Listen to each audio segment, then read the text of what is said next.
सच्चिदानंद रूपाय विश्वोत्पत्त्यादि Hathaway तापत्रय विनाशाय श्रीकृष्णाय वयं नमः। विहुं वेणुनादं चरन्तं दुरन्तं स्वयं लीलया गोपवेशं दधानं गवारुन्दकानन्दनं चारुहासं परब्रह्मलिङ्गं भजे पाण्डुरङ्गं। कर्पूरगौरं करुणावतारं संसारसारं भुजगेन्द्रहारं सदा वसन्तं हृदयारविन्दे भवं भवामि सहितं नमामि। मस्तक माझा पायावरी या वारकरी संतांच्या जयांची केली स्मरण होय सकळ विद्यांचे अधिकरण तेची बंधू श्री चरण श्री गुरूंचे ते नमस्कारोनी आता उठा जागे भारे आता स्मरण करा पंढरीनाथा बावी चरणी ठेवा माथा चुकवे व्यथा जन्मेच्या धनधारा पुत्रजन बंधू सोयरे पिशून सर्व मिथ्या हे जाणून शरण रिघा देवासी।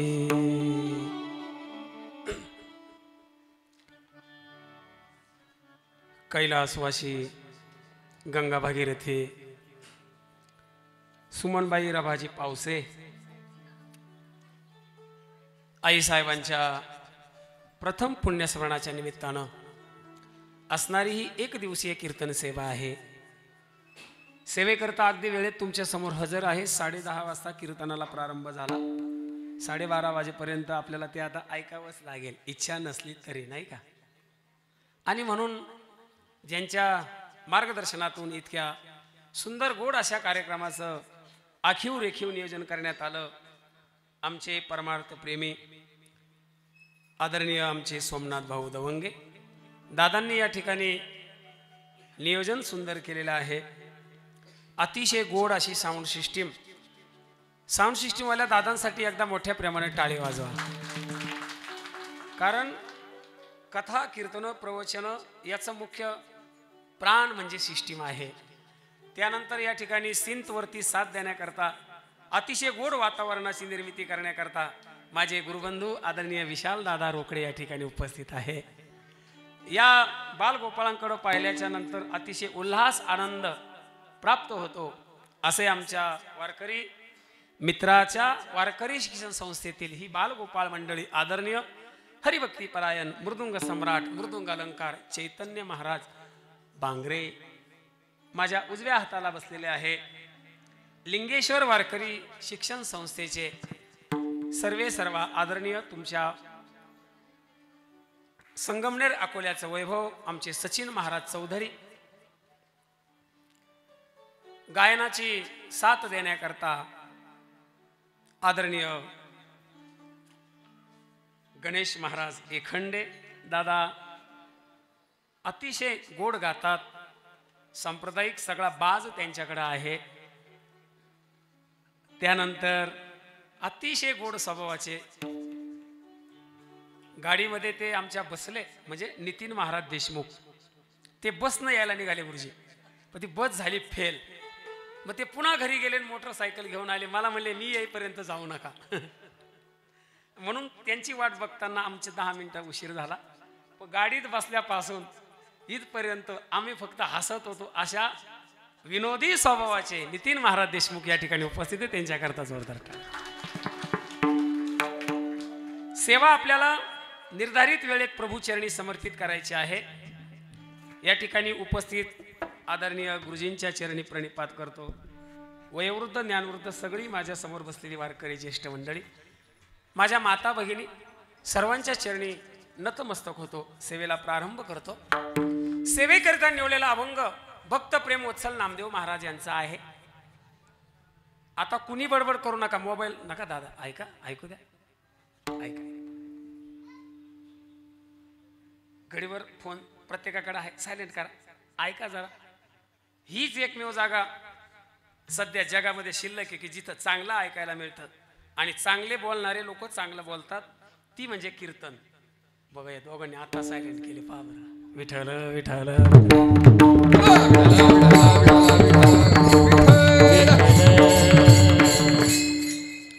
अभंग भक्त प्रेमवत्सल नामदेव महाराजांचा आहे. अभंगाचं नियोजन प्रयोजन संयोजन आयोजन का केलं?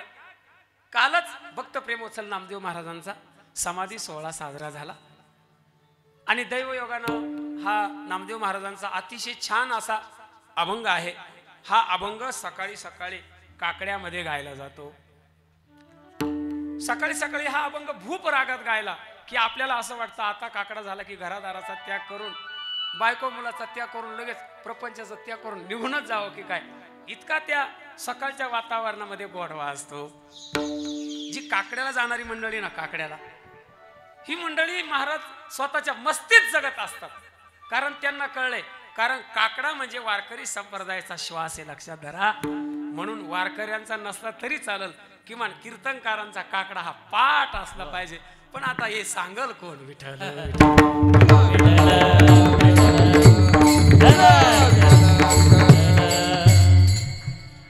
प्रत्येक टायमाला नाचलंच पाहिजे असं काय नाही बरं का. शांत टाळ वाजवायचे, लय नाचू नका, तुम्हाला त्रास करून घेऊ नका, मला काही वाटणार नाही, तुम्ही माझेच आहात. प्रत्येक टायमाला उड्या मारू नका, पण टाळ वाजे जा. विठ्ठल विठ्ठल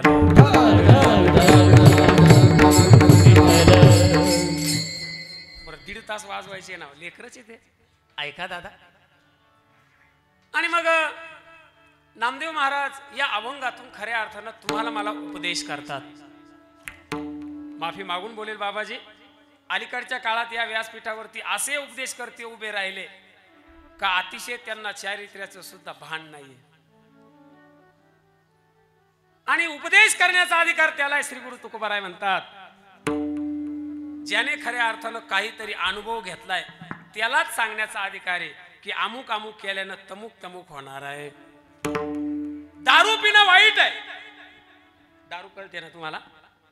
नाही, दारू पिणं वाईट आहे. पण दारू पिल्याचे दुष्परिणाम काय आहे हे एखाद्या कीर्तनकारानं सांगणं क्रम प्राप्त होणार नाही.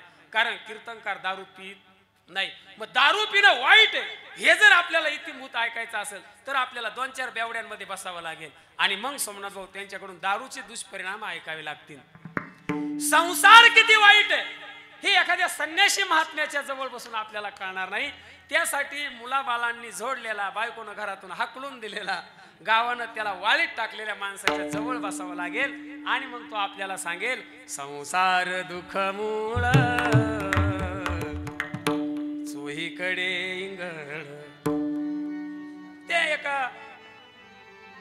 एका कॉलेजात बोल नका आजी, मी आलो की नाही बोलायला, मग फक्त माझं ऐकायचं. एका कॉलेजमध्ये काका दारूचे दुष्परिणाम या विषयावर व्याख्यान ठेवलं. फ्लेक्स लावले चौकात चौकात, टोल नाक्याजवळ काय, गावात काय, पुलाजवळ काय, हॉटेलजवळ काय, मंदिराजवळ काय. आणि मग आता ते दारूचे दुष्परिणाम यावर व्याख्यान ऐकण्याकरता जाणारे कीर्तनकार असतील का? वारकरी, दिंड्या करणारे, दिंडी चालक, संस्था चालक, सिस्टीमवाले हे राहतील का? नाही. मग तिथं परमानंट जे नशेत असतात ही सगळी लोक गेली. आणि मग जो व्याख्याता होता तो उभा राहिला, त्याचा सत्कार केला, त्याला ट्रॉफी दिली, शाल श्रीफळ, आणि त्यानं व्याख्यान सुरुवात केली. आणि 1.5 तास व्याख्यान देत होता. वेगळ्या वेगळ्या संतांचे प्रमाण दाखले देत होता. सडकी दारू मत पियो, सड़की दारू मत पियो, रात बीती सुबह उतर जाती है, तुम्हारी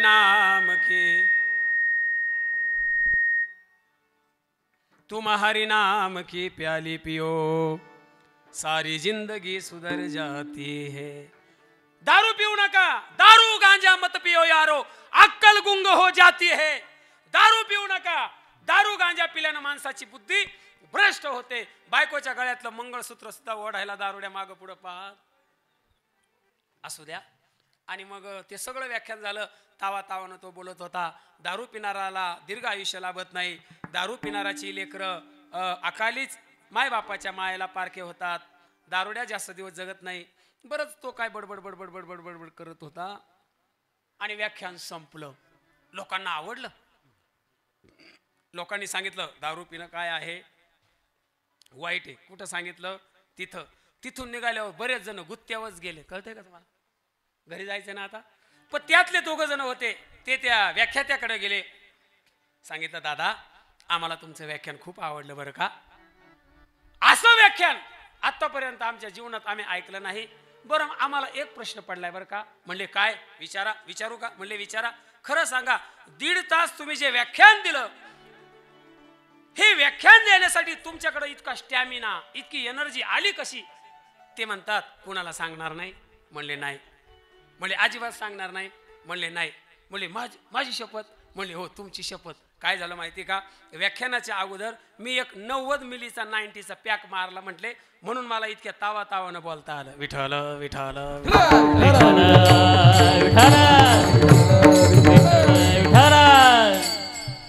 सांगण्याचा भाव माझा असा आहे, असे जर सांगणारे असतील तर काका ऐकणाऱ्यावर त्याचा परिणाम होईल का? तुकोबाराय म्हणतात, नाही संत चिन्ह उमटले अंगी, नाही संत चिन्ह उमटले अंगी, नाही संत चिन्ह उमटले अंगी, नाही संत चिन्ह उमटले अंगी. हे उपदेश लागी प्राप्त झाला, उपदेश लागी प्राप्त झाला, नाही संत चिन्ह उमटले अंगी, नाही संत चिन्ह उमटले अंगी.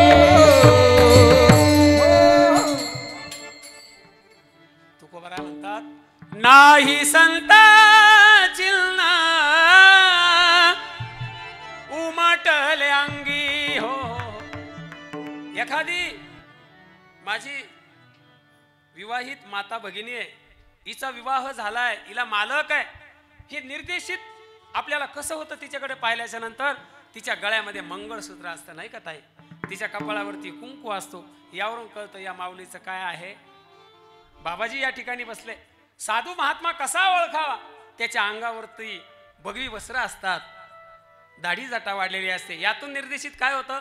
हे महात्म्य आहे, हे साधू आहे, वारकरी आहे. कसं निर्देशित होतं? वारकरी आहे असं तमासगिरासारखे कपडे घातल्यावर वारकरी आहे असं कसं कळतंय मला सांगा? लय अवघड आहे महाराज. इतकं गढूळ झालंय ना वातावरण. पण मी आता ते जाता जाता बोलणार आहे, म्हणजे मला पटकन जाता येत नाही का. मग वारकऱ्याचं लक्षण काय?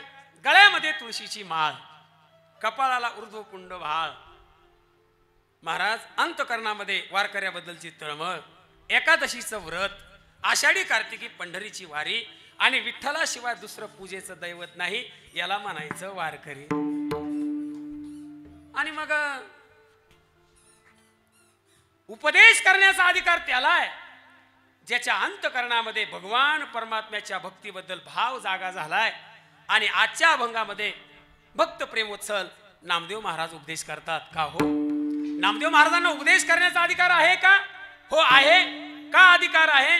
कारण नामदेव महाराजांनी भगवान परमात्म्याशी ऐक्य साधलंय. चला तुकोबाराय वर्णन करतात. नाम्यास वेजेवी नोहे संकोचित,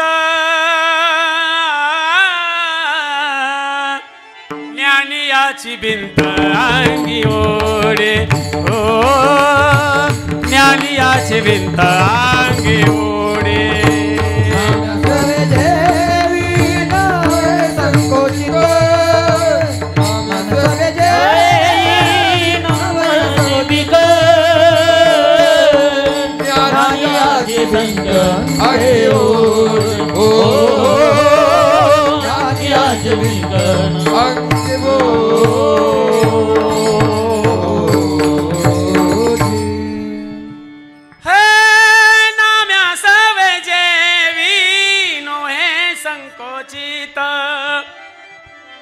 ज्ञानियाची भिंत अंगी ओढे.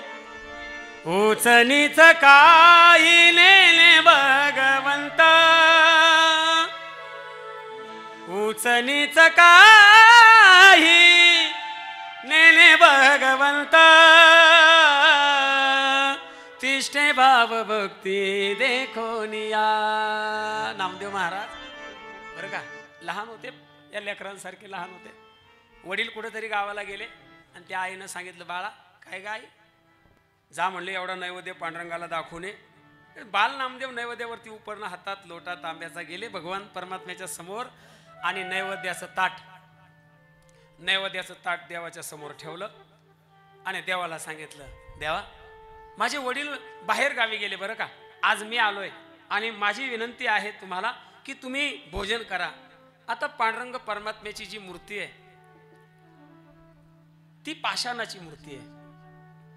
त्या मूर्तीच्या समोर नैवेद्याचं ताट ठेवलं, देव जेवायला तयार नाही. म्हणून नामदेव महाराज म्हटले, देवा तुला जर दररोज वडिलांच्या हाताने जेवायची सवय असेल तर जरा वेळ मी बाहेर थांबतो. म्हणून ते बाहेर गेले, पुन्हा आत गेले. नैवेद्याचं ताट अगदी तसंच आहे, संकल्प सोडलाय. मग देवाला नामदेव महाराज म्हणतात, देवा अरे तू का जेवत नाहीस? ऐका ना ताई, इकडे लक्ष द्या बरं. कधीतरी आपल्या मनात असा विचार यायला हवा की नाही, आता नागपंचमी आली का नाही, तुम्ही दूध घेऊन जाणार की नाही? कुणाला जाणार? वारुळ दूध पितं का काय? शेंड्या लावते आम्हाला तुम्ही. वारुळाला वारुळ दूध पितं का? दूध कोण पितं? नागो पितो का? तुम्ही पाजणार कोणत्या दगडाच्या का ओरिजिनल? खरं सांगा, जर समजा नागपंचमीच्या दिवशी तुमच्या घरात ओरिजिनल आला, तुम्ही घरात राहशाल का? त्याला दूध पाजशाल का? म्हणजे आपण खरी भक्ती करतो की खोटी?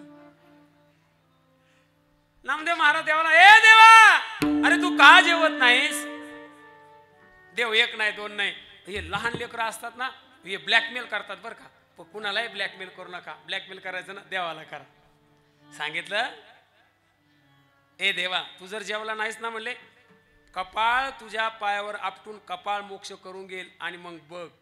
ते लहान त्यांना वाटतं बोलतंय फक्त, काय फक्त बोलतात, आचरण काहीच नाही. कीर्तनात लय गप्पा मारतात. कीर्तन झालं का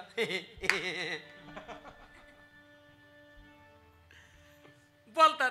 नामदेव महाराजांनी डोकं देवाच्या पायावरती आपटणार, भगवान परमात्म्यानं सगुण रूप साकार केलं आणि नामदेव महाराजांचं मस्तक धरलं. म्हणले, बाळा अरे इतका अट्टहास करणं बरं नाही बरं का. कशाला अट्टहास करतो? म्हणले, मग कधीच सांगतोय तुम्हाला नितीन महाराज, कधीच सांगतोय तुम्हाला, जेवा जेवा जेवा ऐकत नाही. मग मी असाच आहे म्हणले. नामदेव महाराजांच्या सोबत देव जेवला. आपलं प्रमाण झालं, नाम्या सवे जेवी नोहे संकोचित. संकोचित न होता प्रभू नामदेव महाराजांच्या सोबत जेवण करतात. नैवेद्याचं ताट संपलं, त्यावर उपरणं टाकलं, देव पाणी पिले, ताट घेऊन नामदेव महाराज घरी गेले. आता ऐका आई कशी पाहिजे. नामदेव महाराजांच्या आईने विचारलं, बाळा नैवेद्य दाखवला? म्हणले, आई दाखवण्याचं काम तुमचं, मी दाखवला नाही, देवाला खाऊ घातला. मग त्या माऊलीनं गोनाई मातेनं ते उपरणं बाजूला केलं. म्हणले, बाळा कान धरला. कान शहाणी आई लेकराचा कान धरते बरं. शहाणे आईबद्दल बोलतो मी. लेकरू रडायला लागल्यावर हातात मोबाईल देणारे आईबद्दल मी अजिबात बोलत नाही. ध्यानात धरा. कान धरला आईनं बाळाचा. नामा तुला घरी खायला मिळत नाही का बाळा? देवाचा नैवेद्य तू खाल्लास? अगं आई मी खाल्ला नाही, देव माझ्या हातानं जेवला. नोहे हा सामान्य महिमा संतांचा, महिमा संतांचा. नैवेद्य हातीचा मूर्ती जेवे, नैवेद्य हातीचा मूर्ती जेवे. दोहे हा सामान्य महिमा संतांचा, महिमा संतांचा. नैवेद्य हातीचा देवी नैवेद्य हातीचा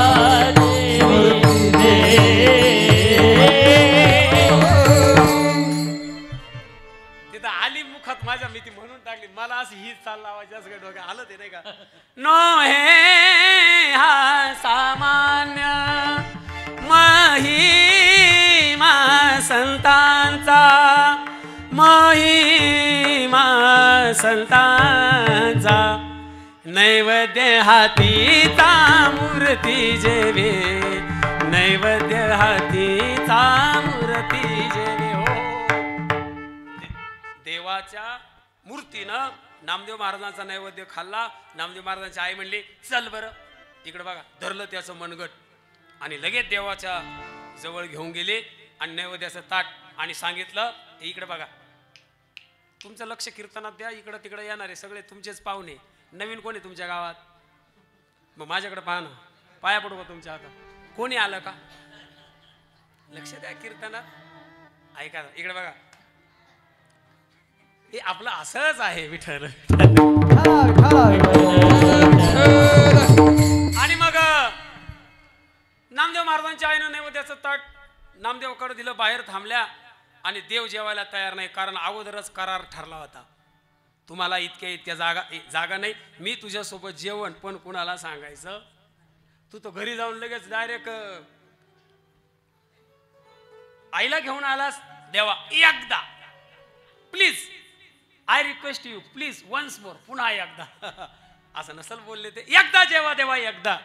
आता एकदा जेवण करील, पण अजून कुणाला सांगू नको रे, कारण या जगाला जर कळलं मी जेवतोय तर मला ऍसिडिटी होऊन. कल्पना करा, 28 लाख लोक काका वारीला होते. किती? 28 लाख. प्रत्येक जण हातात काहीतरी घेऊन जातंय.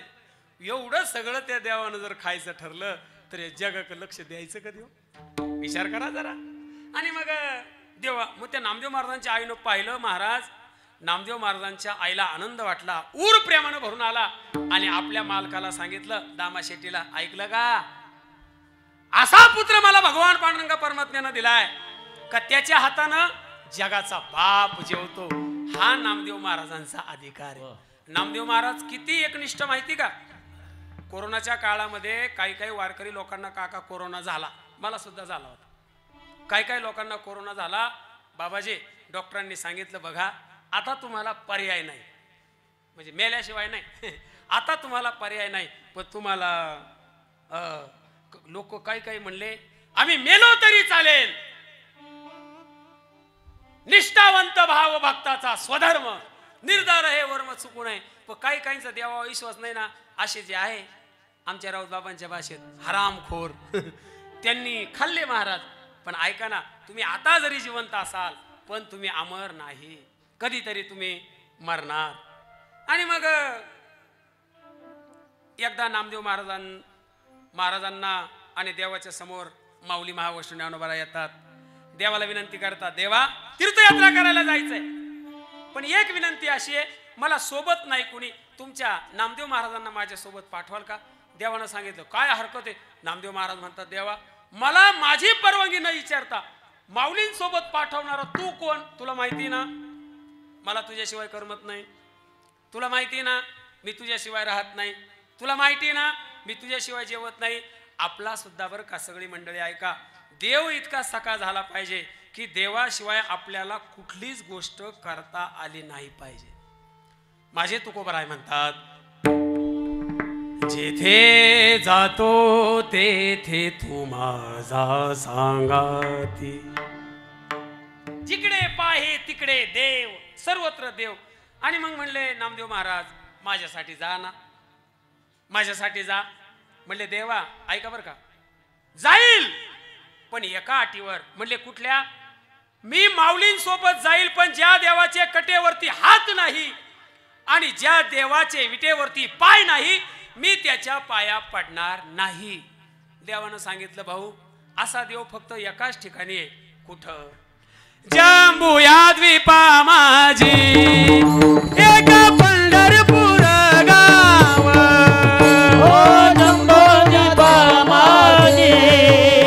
एक पंढरपूर गाव, हे धर्माचे नगर देखा, विठू पाटील त्याचे नाव, धर्माचे नगर देखा, विठू पाटील त्याचे नाव.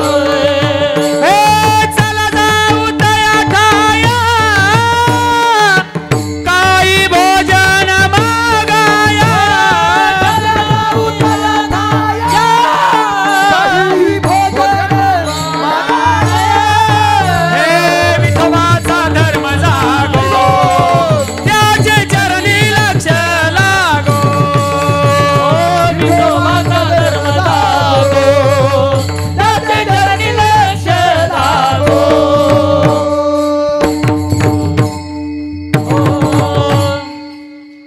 कुठे तो देव? जम्बू नावाचा द्वीप आहे आणि चंद्रभागा नावाची नदी आहे. त्या नदीच्या किनारी पंढरपूर नावाचं गाव आहे आणि त्या गावामध्ये भगवान पांडुरंग परमात्मा विटेवरती उभा आहे आणि तो म्हणजे मी आहे.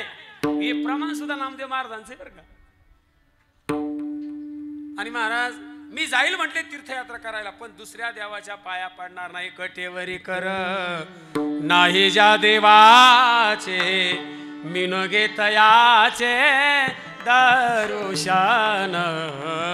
ज्या देवाचे कटेवर हात नाही, विटेवर पाय नाही, मी त्याच्या दर्शन घेणार नाही, त्याच्या पाया पडणार नाही. इतके एकनिष्ठ भक्त असणारे नामदेव महाराज. मात्र ते नामदेव महाराज म्हणतात, ऐका हो, मी कोण आहे? मी शिंपी आहे, शिंपी. म्हणून मी तुम्हाला विनंती करतो, विनवितो विनवितो शिंपी नामा, विनवितो शिंपी नामा, विनवितो शिंपी नामा, विनवितो शिंपी नामा. भूलू नका भव कामा, भूलू नका भव कामा, भूलू नका भव कामा, भूलू नका भव कामा. धरांतरी निज प्रेमा, धरांतरी निज प्रेमा, दरा अंतरी तुझ प्रेमा, दरा अंतरी तुझ प्रेमा. न चुकाने हरी भक्ती, न चुकाने हरी भक्ती. धनदारा पुत्र जन, धनदारा पुत्र पुत्र जना.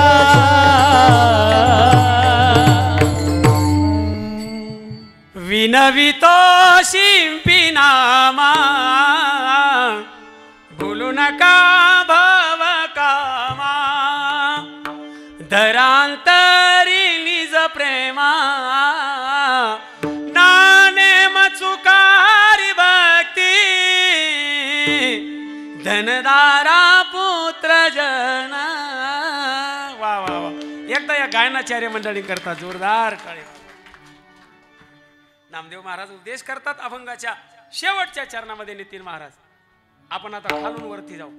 काय काय लोक वरून खाली येतात, आपलं तसं काय नाही. मी कुठल्या दरवाजानं कुठं जातो, कुठून बाहेर येतो. ऐका, नामदेव महाराज म्हणतात, ऐका, विनंती करतो, अंतकरणामध्ये प्रेम धरा, धरा अंतरी निज प्रेमा. न नेम चुका हरिभक्ती. आता इथं मला बोलायचंय, वारकऱ्याच्या जीवनामध्ये काका काही नियम असावे, काही नित्य नेमा विन. बरं का, अन्न खाये तो श्वान. नित्यनेम केल्याशिवाय जो जीवनामध्ये अन्न खातो ना, त्याला कुत्र्याची उपमा दिली. कुत्र्यामध्ये आणि त्याच्यामध्ये बदल नाही. मग कसं असावं वारकऱ्याचं जीवन? एवढा जरी पॅच कीर्तनातून घेऊन गेले ना, तरी कीर्तन ठेवल्याचं सोमनाथ भाऊ सार्थक होईल. ऐका, वारकऱ्यानं भल्या पहाटे उठावं. भल्या पहाटे म्हणजे लय 3-4लाच घराला डिस्टर्ब करू नका. नाही तर बाबांना सांगितले भल्या पहाटे उठा, उठा 2 वाजता, तापवरे पाणी हानतीन घरातले त्यानंतर. भल्या पहाटे उठायचं म्हणजे ब्रह्ममुहूर्तावर, किमान सूर्य उगवण्याच्या अगोदर आपण उठलं पाहिजे. पूर्वीच्या काळी लोक लवकर उठायचे, सगळं आटपून बैल रानात नेऊन त्यांना जोगून सूर्य उगवण्याची वाट बघायचे. आता सूर्य बिचारा उगवतो, आपण उठण्याची वाट पाहतो. 10:30 वाजले, अजून महाराज उठा ना.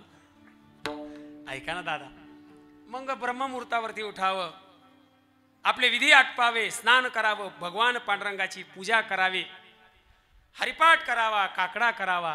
ज्ञानेश्वरीच्या किमान वारकऱ्यानं किमान 200 ओव्या दररोज वाचल्या पाहिजे. किती? 200 ओव्या किमान दररोज वाचल्याच पाहिजे. किमान जगद्गुरु तुकोबारायाच्या गाथ्याच्या अभंगांच्या 50 अभंगाचं पारायण नित्य नियमानं केलं पाहिजे. मी सांगतोय ना तुम्हाला, मी करतोय बरं का. आणि माणूस तेव्हाच लय आवेशात बोलतो ज्या वेळेला तो तुका म्हणे अंगी व्हावे ते आपण. मला माझा मोठेपणा सांगायचा नाही, मी मोठा नाहीच महाराज. ऐका, पण वारकऱ्यानं नित्यनेम करावा. वारकऱ्यांना आषाढी कार्तिकीला पंढरीच्या वारीला गेलं पाहिजे महाराज. नाही तर बरेच महाराज लोक पंढरपूरला हे गावाला गेले नाही तुम्ही ते बायकोची सोनोग्राफी ए येडिया अरे तू बायकोची सोनोग्राफी करण्यासाठी गावात थांबला अरे आमचा बाप चोखोबरायच्या पत्नीचं पोट दुखू लागलं आणि चोखोबराय आपल्या बहिणीला आणण्याकरता गेले ऐका दादा जगाचा मालक विटेवरून उतरला पितांबर सोडला आणि जगाच्या मालकानं नववार लुगडं परिधान केलं आणि चोखोबरायाच्या घरी जगाचा बाप आला आणि त्या दरवाजावरती थाप मारली आणि सांगितलं वहिनी उघडा दार हाका मारी वहिनी उघडा दार हाका कमारी बहिणी उघडा दार कमारी हो बहिणी उघडा दार कमारी मारी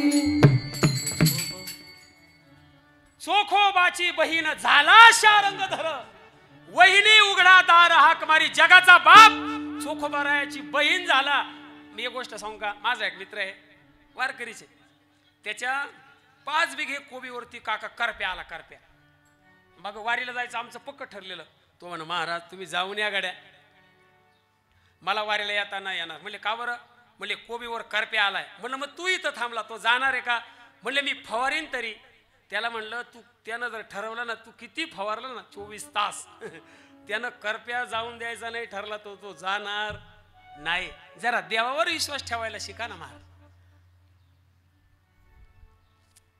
ते बोधला नावाचे महाराज होऊन गेले वारीला जायचं गहू पेरायचा होता गहू ते गव्हाचं बी आणाय गेले पण ते लोक वार करायला इतका त्रास देतात ना महाराज त्यांना गव्हाचं बी द्यायचं ना त्या गोणीमध्ये भोपळ्याचं बी दिलं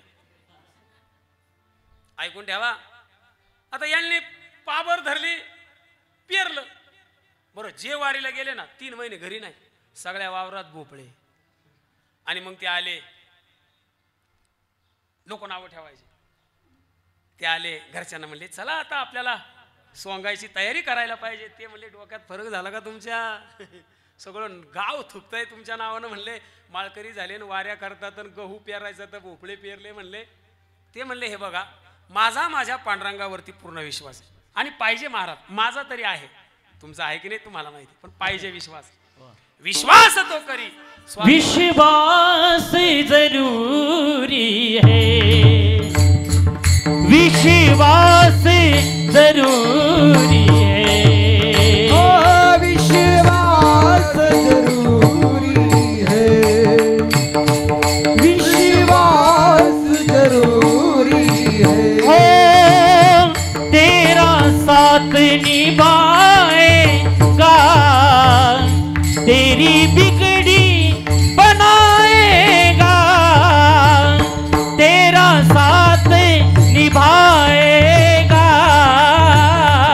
तेरी बिगड़ी बनाएगा विश्वास जरूरी है विश्वास जरूरी है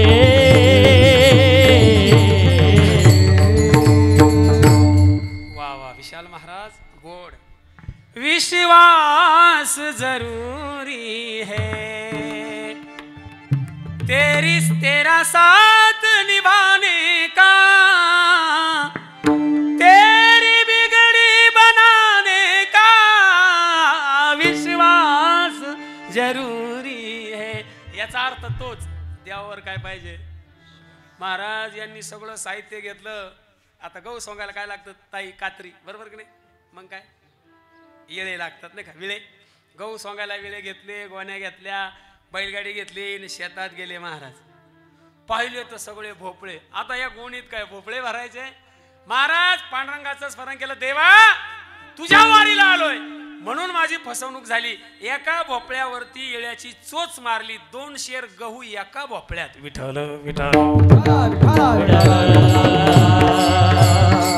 सगळ्या गव्हाचे पोते भरले घरी आणले ज्यानं भोपळ्याचं बी दिलं तो आला हे वाण मला द्या मुस्काट हाणलं पाहिजे वाण कशाला पाहिजे तुला ऐका ना दादा मला म्हणायचं काय नित्य नियमाबद्दल बोलतोय मग आपण जर कीर्तनकार असू आपण जर कोणाला शिकवित असू तुम्ही सुद्धा ऐका, तुम्ही संस्थाचालक जरी असले, वारी केली पाहिजे ध्यान धरा. आणि असा संस्थाचालक वारी करणारा, लेकरांना शिकवणारा, त्याच्याकडे पोरं टाका महाराज. सध्या लय गडूळ वातावरण झाले. लहाने मी खूप, पण नित्यनेम माणसाच्या जीवनामध्ये नित्यनेम महत्वाचा आहे. नामदेव महाराज म्हणतात, न नेम चुका, नेम चुकू नका आणि हरिभक्ती करायला चुकू नका. मग हरिभक्ती म्हणजे काय? दशमीचं व्रत. दशमीला सकाळी एकदा जेवायचं. किती वाजता? 12च्या दरम्यान एकदा जेवायचं. दिवसभर काही खायचं ताई नाही. एकादशीला पाणी सोडून काही खायचं नाही. द्वादशीला सकाळी सकाळी सूर्य उगवायच्या आत उपवास सोडायचा. याला म्हणायचं पारणं. आणि आपला आराध्य दैवत कोण? भगवान पंढरीश पांडुरंग परमात्मा, त्याची भक्ती करायची. हा झाला हरिभक्तीतला मुख्य गाभा. न नेम चुका हरिभक्ती. का हो नामदेव महाराज? ही हरिभक्ती करण्याकरता आम्हाला संगत कुणाची धरावी लागेल? संत चरणी भाव धरा, संत चरणी भाव धरा. ओ संत चरणी भाव धरा, संत चरणी भाव धरा.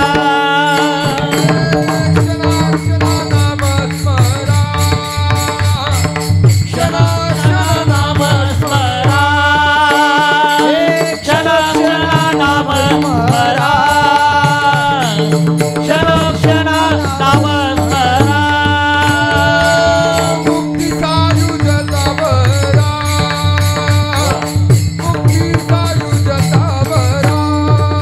ओ मुक्ती सायुजतावरा, मुक्ती सायुजतावरा.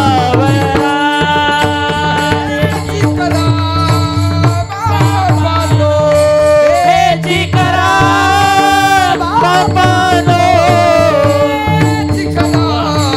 कला बाबानो. हेची करा बापानो. धनदारा पुत्र जना, धनदारा पुत्र जन. जना पुत्र जना.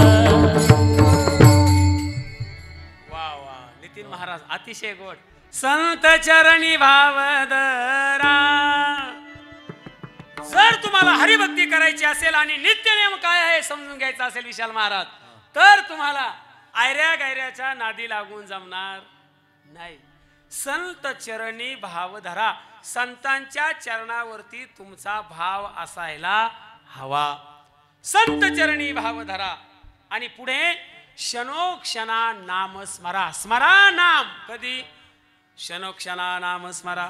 आणि ज्या वेळेला तुम्ही क्षणाक्षणाला नामस्मरण कराल, त्यावेळेला सायुज्यता नावाच्या मुक्तीचे तुम्ही अधिकारी व्हाल. मुक्ती सायुज्यता वरा. तिला वरा. जसं आपण एखाद्या मुलीला वरतो, तिच्याशी आपण लग्न करतो, तसं तुम्ही त्या सायुज्यतेला वरा. आणि नामदेव महाराज आपल्याला पाया पडतात. आपल्याला म्हणतात, हेची करा बापांनो. ए, आपण कुणाला आपला बाप म्हणतो का? असं म्हणतो का तो माझा बाप आहे? असं म्हणू, तो माझा कोण आहे? मित्र आहे, तो माझा भाऊ आहे, तो माझा मानलेला भाऊ आहे, तो माझा मानलेला मित्र आहे, अमक तमक म्हणू. असं म्हणू का तो माझा बाप आहे? हे भूषणावं नाही, हे दुष्णावं आहे. पण ऐका ना दादा, आपलंच पोरग कधी कधी आपलं ऐकत नाही. मग आपण त्याच्या आईला सांगतो, त्याला सांग जरा अभ्यास कर. मग ती आई सांगते, बाळा अभ्यास कर. पोरं आईचं ऐकत नाही. तू तुझं काम कर, मला नको शिकू. कोण म्हणते? पोरग आईला. मग ती म्हणते, अहो ते माझं ऐकत नाही. मग तो त्याच्या भावाला सांगतो, मुलाच्या चुलत्याला, त्याला सांग रे. ते पोरग, नाना मी का लहान राहिलो का? ते त्याचं ऐकत नाही. मग हा बाप त्याच्या जवळ जातो, ए बाबा मी तुझ्या पाया पडू का? कोणाला म्हणतोय? मराठीत बोलायला कळतंय ना? कोणाला म्हणतोय? कोणाचं पोरग आहे ते? बाबा कोणाला म्हणतात आपल्यात? बापाला. तो पोरगा त्याचा बाप आहे का? हा त्याचा बाप आहे. किती कळतंय माहित नाही, पण आहे का? काय म्हणतोय? ए बाबा चला तुम्हाला घेऊन जातो आता गोकुळामध्ये. कृष्ण खोड्या करायला लागला. थोडा आवाज. भगवान श्रीकृष्ण खोड्या करू लागले. मग एके दिवशी काय झालं महाराज, यशोदेनं घागर घेतली, पाणी आणायला चालली. आणि पण मग जाताना म्हणले यमुनेला स्नान पण करूया. म्हणून बलराम दादा यशोदेच्या मागे लागला आणि भगवान कृष्णाला कडेवरती घेतलं आणि आंघोळ करण्याकरता जाताना ती निघाली आणि जाताना बलराम दादाला सांगितलं याच्यावर लक्ष ठेव. पण महाराज याच सगळ्या जगावर लक्ष आहे का, याच्यावर आपण लक्ष ठेवायचं. आणि मग ते बलराम दादा नादात ना याने लगेच मूठ भरली मातीची, गपाना मारला. बलराम दादा म्हणतो का रे सांग का आईला. आणि मग ती यशोदा आली स्नान करून. आणि मग तो बलराम दादा सांगतो ए आई कृष्णानं माती खाल्ली. मग आता ती यशोदा म्हणते आकर आकर आकर आकर. आता तो यशोदेचा ऐकणारा गेला का, अशा कितीतरी यशोदा त्यानं जन्माला घातलेल्या. आणि मग त्या आता ज्या वेळेला बाळ ऐकत नाही ना महाराज, आताच्या आया लेकरांना मारतच नाही महाराज. आमची आई आता आजारी आहे, पण आमची आई मला इतकी मारायची ना महाराज, म्हणून तुमच्या समोर उभा ध्यान झालं. माझ्यावर मला मारायचं म्हणजे घरामध्ये सर्जिकल स्ट्राईकचा नियोजन त्या काळात घडलं जायचं. 90, 91, 95चा तो काळ. आता सर्जिकल स्ट्राईक करायचं, याला धरायचंय. मग माझ्यावर अटॅक करायचं म्हणजे मी झोपात असताना दरवाजाजवळ एक जण थांबणार, त्या दरवाजामध्ये सांडशी घातलेली जाणार, आमच्या आईच्या हातामध्ये शिराई राहणार, मग शिराईनं झाड निवणार. असं करतो तसं करतो, जरा आसपळत होतो मी. आणि मग तिने हातात काठी घेतली आणि ती सांगते खोड्या नको करू रे, खोड्या नको करू रे, खोड्या नको करू रे हरी तू, खोड्या नको करू रे, खोड्या नको करू माझे बाबा, खोड्या नको करू रे हरी तू, खोड्या नको करू रे, खोड्या नको करू माझे बाबा. खोड्या नको करू, खोड्या नको करू माझे बाबा, खोड्या नको करू, खोड्या नको करू रे, खोड्या नको करू माझे बाबा.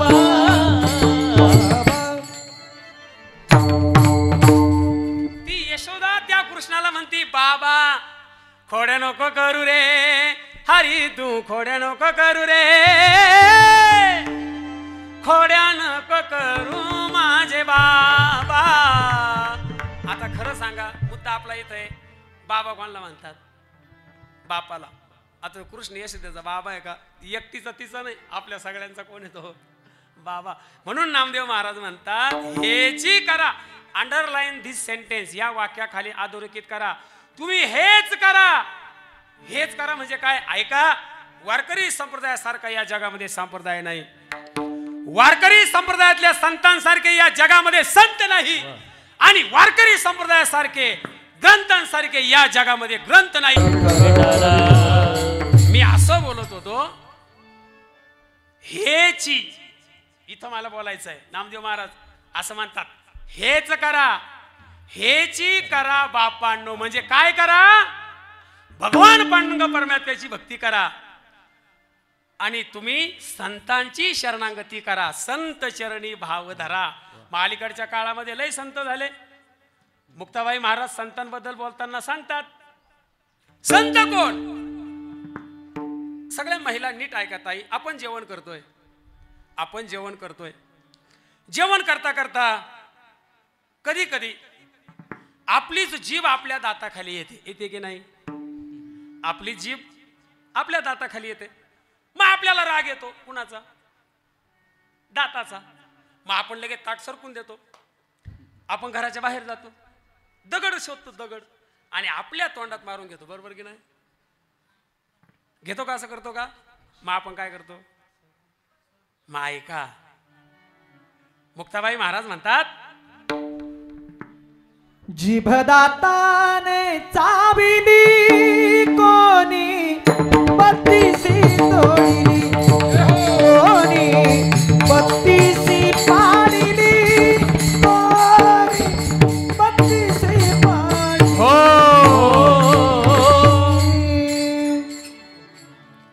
जीभ दाताने चाविली. मग कुणाला राग आला त्याने दात पाडले आपले? संत कसा असावा? तेची संत, तेची संत संत संत ते आहे जे जगाचे आघात सहन करतात. माझा मुद्दा इथं आहे.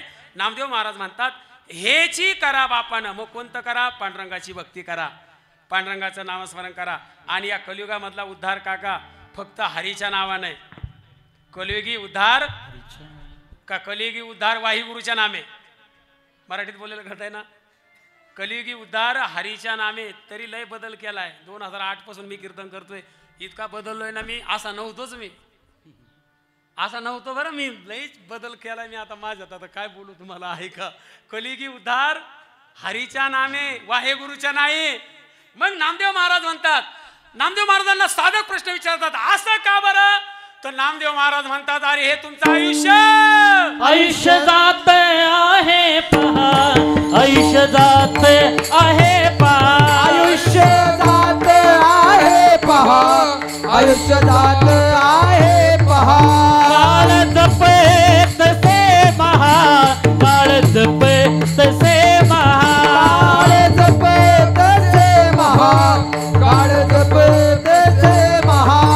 सोहिताचा गोरवा, सोहिताचा गोरवा, स्वहिताचा घोर वहा, स्वहिताचा घोर वहा. ध्यानी राहा श्री हरीच्या, श्री हरीच्या, ध्यानी राहा श्री हरीच्या. राहो श्री हरीच्या. धनदारा पुत्र जन, धनदारा पुत्र जन, धनदारा पुत्र जन, धनदारा पुत्र जन. उलटा प्रवास चालायला लक्षात येतोय ना. सांगणारे नामदेव महाराज आहे. संत संगती करायला सांगतात, हरीची भक्ती करायला सांगतात, क्षणक्षणाला नामस्मरण करायला सांगतात. साधक विचारतात असं का करायचं. तर नामदेव महाराज म्हणतात तुमचं आयुष्य चाललंय, आयुष्य जात आहे पहा. पण आपण पाहतो का काका. तुमचे केस पांढरे झालेले, मला वाटतं ते कधी झाले तुम्हाला कळलं का. पण जन्माला आल्यापासून पांढरे होते का त्या काकांसारखे होते, काळेच होते का नाही. पण म्हणजे हे तेच आहे, आयुष्य जात आहे पहा.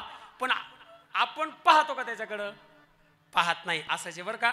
तुकोबाराय म्हणतात उपजला प्राणी न राहे संसारी, बैसला शेजारी काळ उषा, पहा तो उंदीर घेऊन जाये बोका, तैसा काळ लोका नेतसे. एका घरामध्ये खूप उंदर झाले. उंदर वळवळ करतात. कोण उंदर. मग ती बाई म्हणली काव महाराज कुठे चालले. चालले हिवरगाव पावसाला. बरं बरं एक काम करा, एखादं मांजर वगैरे भेटलं तर आणा. आणि मग ते बुवा कीर्तन केलं. तिथंच नेमके मांजर होती व्यालेली. एक मांजराचं पिलू उचललं. कर्मधर्म संयोगानं तो नर होता म्हणजे बोका. ते मांजराचं पिलू घरी आणलं. ऐकताय ना तुम्ही. मांजराचं पिलू घरी आणलं आणि त्या घरामध्ये सोडलं. लगेच त्या मुलीनं दुधाची वाटी दिली. मांजर दूध प्यालो आणि त्या घरात नवीन आल्याच्या नंतर त्याला आनंद वाटलं आणि मांजर काव काव ओरडायला लागलं. हा का. तरी काही नाही माना लावले हा म्हणले. मग मांजर म्याव म्याव करू लागलं. आणि मग त्या घरातली जी उंदरं होती त्या उंदरांच्या आईनं एक मीटिंग घेतली, तातडीची बैठक. ऐका, आता आपल्याला पकडण्यासाठी आपण ज्या घरात राहतो त्या घराच्या मुख्य मालकानं प्रयोजन केलंय. म्हणले काय, बोका आणलाय, कुणीही माझी परवानगी घेतल्याशिवाय बिळाच्या बाहेर निघायचं नाही. सांगती कोण, आई. ऐकताय कोण, पिलं. उंदराच्या पिलाला पिटकुला असं म्हणतात. लय गोड शब्द आहे. कुत्र्याच्या पिलाला काय म्हणतात, गायच्या वासराला वासरू, शेळीच्या, मेंढरीच्या, माणसाच्या मुलाला बाळ. आणि मग पिल्लू कोणाला म्हणतात. शब्द परिचित नाही वाटत का. लय गोड हसले म्हणजे तुम्हाला कळले मला काय. मी पिल्लाबद्दल बोलतोय. उंदराच्या पिल्लाला सोमनाथ भाऊ पिटकुल म्हणतात. चेतन महाराज लय गोड हसले गड्या. आणि मग ते पिटकुल एक लय लहान होतं, धाकटं आगाव असतं. मी धाकटाय. मग ते म्हणलं आई तू तुझं काम कर. आणि नेमकी आता आमुष आली बघा. उद्या परवा आहे ही कोणची अमावस्या गटरा अमावस्या काय कोणी नाव पाडलं तिला खरा शब्द आहे दीप अमावस्या मग त्या घराचा मालक त्याच पार्टीचा त्याचा राष्ट्रीय कार्यक्रम आवरला टेबलावर काय होतं साहित्य पडलेलं त्या फळीवरून हे पिटकुल चाललं याचा बॅलन्स गेला आणि हा त्या ग्लासात पडला याच्या जिभेला 2-4 थेंब लागले आणि मग त्याला गुंगी आली मग तो त्या बिळाच्या बाहेर उभा राहिला सगळे भाऊ बोलावले आईला बोलावलं इकडे या काय आता बघा माझी ताकद म्हणले काय अरे बघा तर खरं मग तो म्हणतो ए बोक्या प्लीज कम यार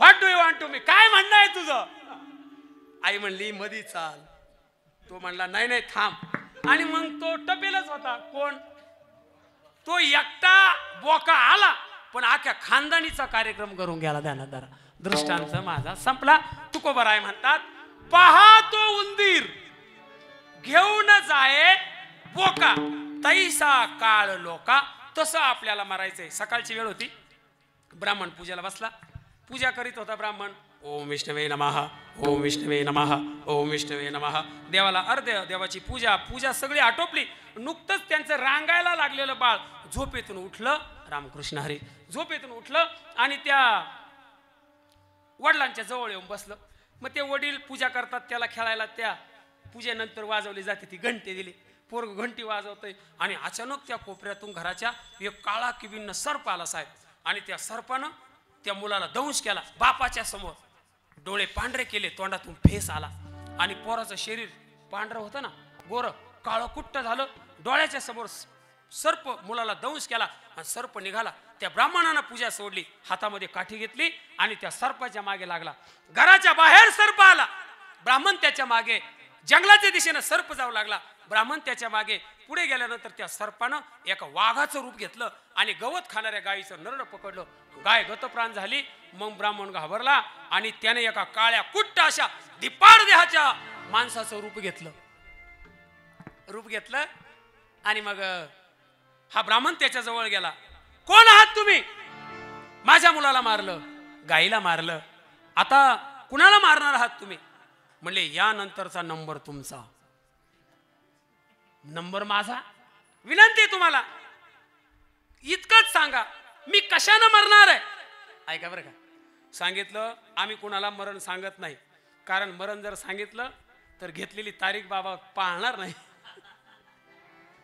ऐका ना 1 वाजता जर माझं असतं तर मी आलो असतो का सोमनाथ भाऊ काय करायचंय पैसे घेऊन त्याच्यापेक्षा आणि मग म्हणले तुम्हाला पाण्यापासून धोका आहे सावधान पाण्याजवळ जाऊ नका पाण्यात गेल्यानं तुम्ही मरणार आहात महाराज ब्राह्मणानं मुलाची अंत्ययात्रा केली काळजी करू लागला 1 महिना देवाची पूजाच केली नाही कारण देवपूजेसाठी काय लागतं ताई मग लोक ते वाड्यातले लोक म्हणले अरे आपण ब्राह्मण आहे ब्राह्मणानं ब्राह्मणासारखं राहावा पूजा कर पाठ कर तू काय सामान्य मनुष्य आहे का आता वंदू देव ब्राह्मण नामदेव महाराज म्हणतात त्यांच्यानी पुण्य पावन प्रसन्न होती श्रोतेजन तया माझे ब्राह्मण म्हणजे देवाचं मुख आहे किती झाला भ्रष्ट असं म्हणतात तरी त्याच्या पाया पडलं काय पाहिजे कारण ते भूलोकीचे कोण आहे ब्राह्मण देव आहे मग यानं लगेच ते पूजेचं सगळं साहित्य बदललं मोठं तामण होतं ना वाटीवाणी घेतलं मोठी पळी होती ना पाणी टाकायला ते मसाला टाकायचं चमचा राहतो ना किचन डब्यात छोटा चमचा घेतला देवावर पाणी टाकायला आणि महाराज मग एक दिवस त्या राज्यातला तो राजा आहे त्याला मुलगा झाला आणि नाव ठेवायला ब्राह्मणाला बोलावलं म्हणले आजपासून तुम्ही याचे राजगुरू याचं लग्न होईपर्यंत तुम्ही याला सांभाळ करायचा याला ज्ञान द्यायचं पोरग दिवसामागून दिवस गेले पोरग लग्नाच्या वयात आलं आणि समुद्राच्या पलीकडे एका राज्यातली मुलगी त्या मुलाला पसंत पडली लग्न ठरलं आणि त्या राजाने निरोप पाठवला काका मुलाचं लग्न आहे तुम्हाला यावं लागेल म्हणले मी येणार नाही कारण जाण्याचा सगळा रस्ता समुद्र मार्ग नाही मला पाण्यापासून धोका आहे म्हणले घाबरू नका तुम्हाला Z+Y+ सुरक्षा देतो तुम्ही काळजी करू नका मग हा जिथं झोपायचा वराडामध्ये तिथं आजूबाजूला सगळे सैनिक उभे राहायचे मजल दरमजल करत त्या गावाच्या जवळ गेले एक मुक्काम पडला आणि त्या राज्यातला राजा लवाजव्यासह या ब्राह्मणाकडे आला म्हणले नमस्कार तुमच्यामध्ये कोणी ब्राह्मण आहे का हा ब्राह्मण झोपेतच ब्राह्मण शब्द ऐकल्यावर खडबडून जागा झाला ब्राह्मणाचं मन कधीच भरत नाही महाराज किती दक्षिणा द्या अजून 50 दिले असते आणि मग हा उठून दरवाजातून बघू लागला म्हणले मीच ब्राह्मण आहे म्हणले काय करायचंय काय नाही हो 12 महिने पाळणा हल्ला नाही पाळणा हल्लाय, मी नवस केलता देवाला का मला मुलगा झाला का हत्तीच्या वजना इतकं सोनं ब्राह्मणाला दान करील. ब्राह्मणाच्या तोंडालाच पाणी आलं. सोनं किती ताई?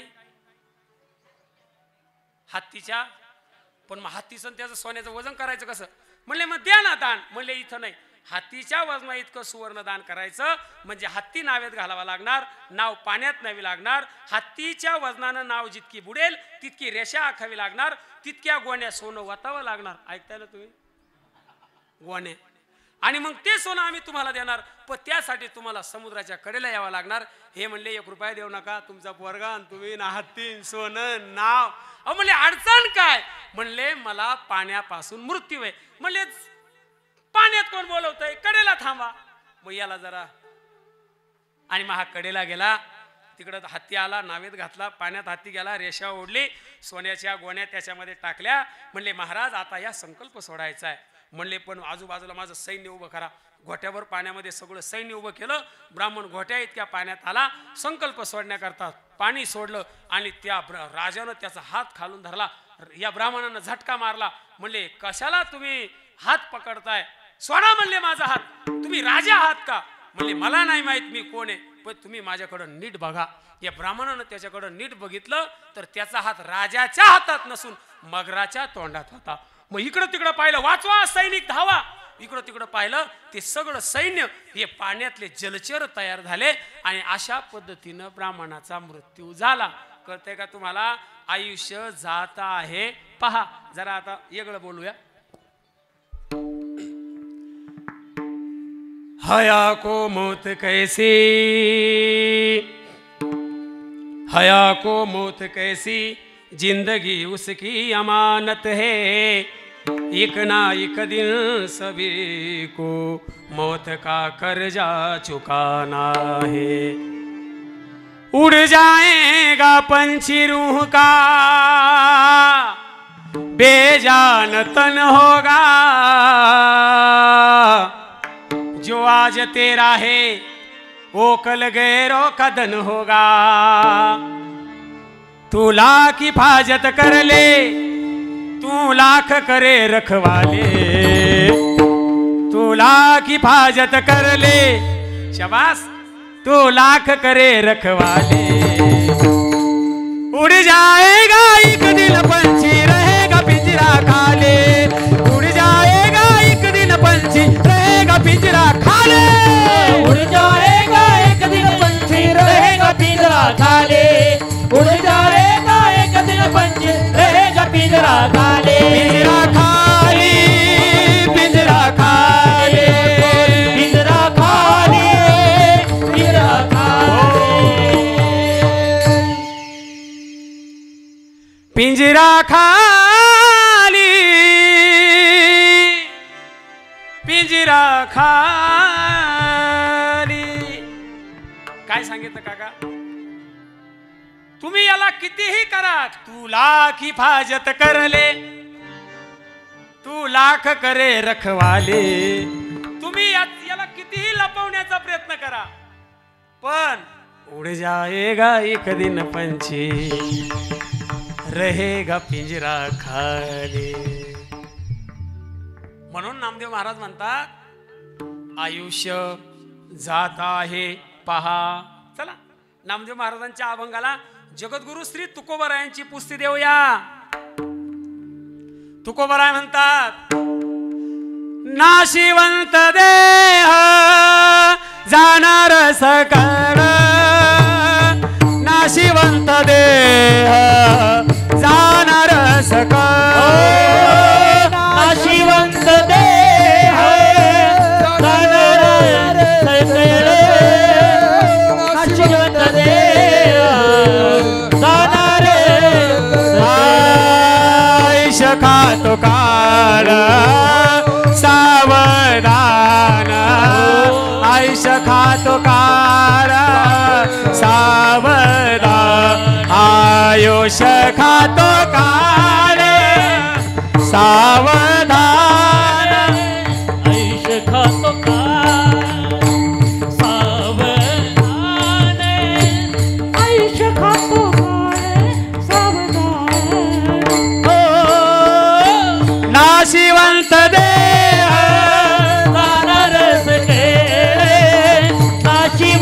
दे जाणार सगळे नाशिवंत दे जाणार सगळे नाशिवंत दे जाणार सगळे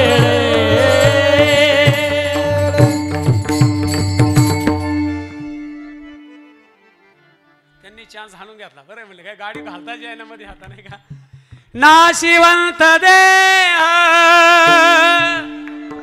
जाणार सकळ नाशिवंत देह जाणार सकळ आयुष्य खातो काळ सावधान आयुष्य खातो काळ हो तुमच्या लक्षात आलं का मी प्रमाण काय घेतलं नामदेव महाराज म्हणतात आयुष्य जात आहे पहा तुकोबराय म्हणतात आयुष्य खातो काळ सावधान आता माऊली महावैष्णव ज्ञानोबा यांचे जरा परामर्श घेऊया माऊली म्हणतात आयुष्य जात म्हणजे नेमकं काय जसं आता माझ्याकडे 2-3 ड्रेस आहे गरीब माणूस 2-3 ड्रेस आहे आता हे फाटत चालले मळले विरत चालले की आपण अगोदरच कापडाच्या दुकानात जातो कापड घेतो टेलरकडे जातो माप देतो आणि मग ते ड्रेस रेडी झाले का मग या ड्रेसचा काय करतो त्याग करतो पटतंय का तुम्हाला हे पहिले 1500 काढल्याशिवाय दुसरे येत नाही येईन आता 9 तारखेला हा हप्ता तुमचा ऐका माऊली म्हणतात जैसे जीर्ण वस्त्र सांडीजे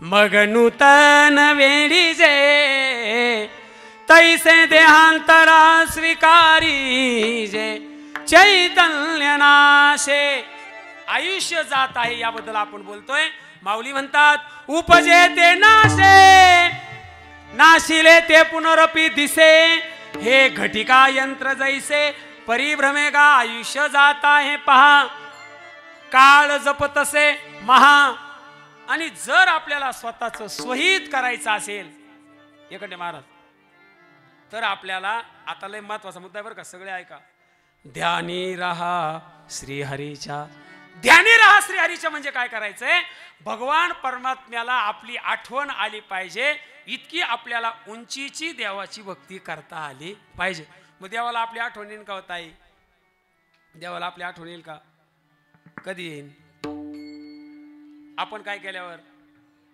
आपण भक्ती केल्यावर देवाला आपली आठवण येईल ऐका ना त्या मेवाड प्रांतात एक लहान पोरगी अंगणामध्ये खेळत होती आणि एक साधू महात्मा त्या ठिकाणी आला आणि मग त्या मुलीने विचारलं बाबा कोण आहात आपण बेटा मी साधू आहे साधू म्हणजे काय म्हणले मी सर्व परित्याग केलाय माझा काम गेलाय माझा क्रोध गेलाय माझा लोभ गेलाय माझा मोह गेलाय माझा मद गेलाय माझा दंभ गेलाय माझा अहंकार गेलाय साधूची लक्षणं बरं काही माऊली ज्ञानेश्वरीमध्ये वर्णन करतात मी आणि माझे पण विसरले जयाचे अंतःकरण पार्था तो संन्याशी जाण निरंतर संन्याशाची व्याख्या माऊली सांगतात मग त्या पूर्ण विचारलं मग तुम्ही साधू म्हणजे काय व म्हणले मी सगळ्यांचा परित्याग केलाय आणि एका देवाला आपलं केलंय म्हणले कोणता देव येतो साधून झोळीमध्ये हात घातला बाळकृष्णाची मूर्ती देवाच्या त्या मुलीच्या समोर धरली बाळकृष्ण म्हणजे कोणता देवाऱ्यातला रंगणात आहे ना आपला तो म्हणजे बाळकृष्ण ते पुढून दाबलं का मागून उलाल होत असं मागून दाबलं का पुढून वरती होत रंगणात आणि मग म्हणले हा कोण म्हणले हा कृष्ण म्हणले हे तुमचे कोण कृष्ण माझी माता कृष्ण माझी पिता बहीण बंधू चुलता कृष्ण माझा कृष्ण माझे मन कृष्ण माझे जन सोयरा सज्जन कृष्ण माझा कृष्ण माझा प्राण आहे तू का म्हणे माझा श्री कृष्ण विसावा वाटेन करावा परता जीवा म्हणले महा माझा कोण ऐका बरं ताई त्या मुलीनं प्रतिप्रश्न केला मग हा कृष्ण माझा कोण म्हणले बेटा याच्याशी तुझे नातं जोडशील तो हा मग त्या मुलीनं सांगितलं मी या कृष्णाला माझा स्वामी म्हणू स्वामी म्हणजे कोण स्वामी म्हणजे मालक मालक म्हणजे कोण मालक म्हणजे पती पती म्हणजे कोण पती म्हणजे कारभारी आणि लयच मॉडर्न भाषेत बोलायचं ठरलं तर मिस्टर म्हणजे कृष्ण माझे कोण स्वामी मग ती पोरगी कृष्णाच्या प्रेमात पडली. मग ती लहान जरा मोठी झाली, खेळू लागली, बागडू लागली, लग्नाच्या वयात आली. आणि पोरगी लग्नाच्या वयात आली का बापाच्या जीवाला घोर लागतो. आणि मग त्या पती पत्नीची चर्चा आहे, का ग म्हटले मुलगी लग्नाच्या वयात आली, लग्न करायला पाहिजे. मग देशोदेशीचे मुलं तिला बघायला यायचे. मुलांना ती आवडायची, कारण जो कृष्ण भक्ती करतो, जो देवाची भक्ती करतो, त्याच्या चेहऱ्यामध्ये एक वेगळंच तेज असतं. तो कसा का असाल, त्याच्या डोळ्यात एक वेगळी चमक असते, त्याच्या बोलण्यात एक वेगळी लबक असते. तो कारण देवाची काय करतो, भक्ती करतो. मग ते मुलं तिला पसंत करायचे. पण ते मग ते विचारायचे तुला पसंत आहे का, ती म्हणायची नाही नाही. मग ते वैतागले. प्रत्येक मुलाला पोरगी नाही म्हणते. मग ते आईला सांगितलं तिला जरा विश्वासात घे, आयांनी नीट ऐका, तिला जरा विश्वासात घे आणि तिला विचार बाई तुझ्या नेमकं मनात काय. मग त्या मुलीनं आईला सांगितलं आई ग ऐक बर का, रागावू नकोस. काय बेटा, अगं म्हटले माझं लग्न झालंय असं आपल्याला आपल्या मुलीनं सांगितलं तर आपल्या पायाखालची जमीन नाही, अटॅक केला अटॅक. त्या मुलीनं सांगितलं आई अगं माझं लग्न झालंय. त्या आईनं त्या मुलीचं तोंड दाबलं. बोल नको, मला सांग कानात कोणाशी झालंय. आईचा हात धरला, देवाऱ्याच्या समोर नेलं आणि देवाऱ्यातल्या कृष्णाकडे बोट केलं. हे बघ म्हणले माझा नवरा. ती आई म्हणली या बाया हा वय तुझा नवरा, जाऊ दे. मग ते बापाकडे आहो म्हणले ती म्हणती माझं लग्न झालंय आणि जरा वेड्यासारखंच बोलली बरं का. म्हणले काय, म्हणले त्या देवाऱ्याच्या कृष्णाकडे बोट केलं आणि म्हणले त्याच्याशी माझं लग्न झालंय. मग बापानं सांगितलं तिला सांग लग्नाला तयार हो, नाही तर मी तुला विष देऊन मारील. मग त्या पुरीनं सांगितलं मला विष द्या, पण मी एकदा लग्न केलं ना डबल करणार, नाही तर बरेच लग्न ते धरून आणले का दुसऱ्यांदा लावून देतात ध्यानात. आणि मग त्या बापानं विषाचा प्याला भरला. चेतन महाराज विषाचा प्याला भरला आणि त्या मीराबाईच्या आईकडे दिला. आणि मग तो प्याला त्या मीरेच्या समोर धरला. बेटा बोल, विष पिती की लग्न करते. म्हणले आई मी विष पिणार पण लग्न करणार नाही. कशाबद्दल बोलतोय आपण हे, ध्यानी रहा. मी शब्द सांगणार तुम्हाला, काळजी करू नका महाराज, ध्यानी रहा. मग महाराज पण हिच्या मनात कृष्ण आहे पण कृष्णाच्या ध्यानात मीरा आहे. त्या गोकुळातल्या गवळणी ना ताई इतक्या कृष्णावर प्रेम करायच्या, त्या जर शृंगार करायला बसल्या ना आत्ताच्या भाषेत मेकअप. आता खरं सांगा मी तुमच्या भावासारखा आहे, मी नाही देऊ शकत तुम्हाला महिन्याला 1500 रुपये, पण मला भाऊ माना. खरं सांगा काजळ कुठं लावतात, यांना क्ल्यू पण दिला मी, असं केलं काजळ कुठं लावतात, काजळ कुठं लावतात, लाली कुठं लावतात, कुंकू कुठं लावतात. हे सगळं शृंगाराची विशिष्ट जागा आहे. पैंजण पायात, बांगडी हातात, नथनी कानात, नाकात. आता मी घालतो का ती, आता होईल मागं पुढं समजून घ्या जरा. किती पॉइंट पकडतो आता, झालंय थोडं ऐका ना. आणि मग त्या गवळणी बसल्या, त्याने तिकडे बासरी वाजवली. बासरी का त्यांचा शृंगार चुकायचा. डोळ्यातलं कपाळातलं काजळ डोळ्यातलं काजळ कपाळाला लावायच्या बासरी ऐकल्याच्या नंतर, आणि डोळ्यामध्ये कुंकू भरायच्या, आणि ती जी लाली असायची ना गालाला काहीतरी युद्रुपीकरण करायच्या, आणि त्या सासाला विचारायच्या आत्या आता मी कशी दिसते. हे घडण्याचं कारण काय, देवा तुझ्या मुरलीच्या पायी रे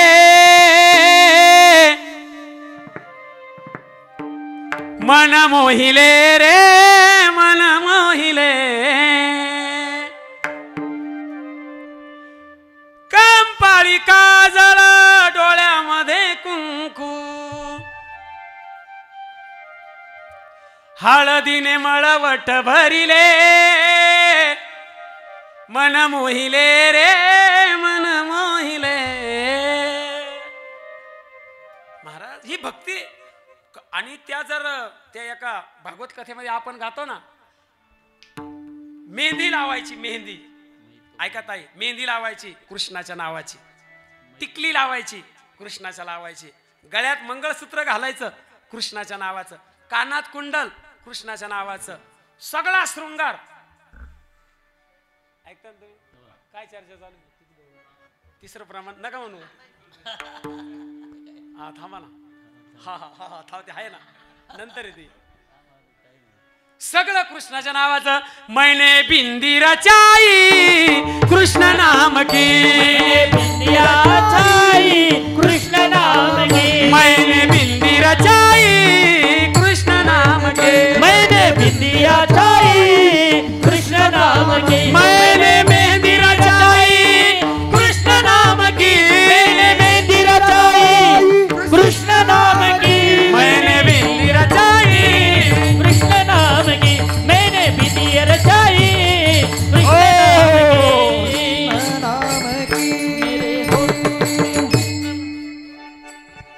20 मिनिटं हातात आणि उर्वरित 3 चरण आणि आई एवढं होईन का ऐका होणार म्हणजे होणार एवढा मुद्दा पूर्ण करतो महाराज मग त्या मिरेला विष दिलं मिरेच्या मनात कृष्ण आहे पण कृष्णाच्या ध्यानात मीरा आहे अरे विष का प्याला राजा जी ने भेजा पीवत पीवत मीरा